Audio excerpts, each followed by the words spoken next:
Hey everyone! Today we're fixing a common error in Power BI, the could not find file error that happens when you rename or move your source data. We have two reliable methods to fix the broken data path. Warning: identifying the broken path. This error is triggered when the file referenced in the query no longer exists at the stored location. You'll see a warning icon next to the table name in the Fields pane.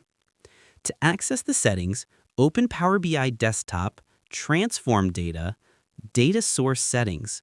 This panel lists every imported source and its current connection details.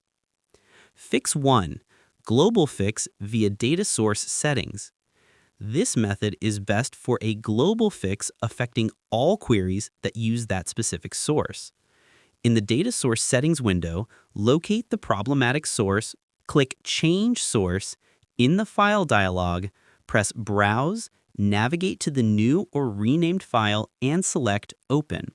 Confirm the change and close the settings window, and click Refresh or Refresh All to apply the fix. The warning should disappear and the report will function normally. Fix 2. Specific Fix via Query Editor. This method is faster for a quick query-specific adjustment. Open Power BI Desktop, Transform Data, select the affected query.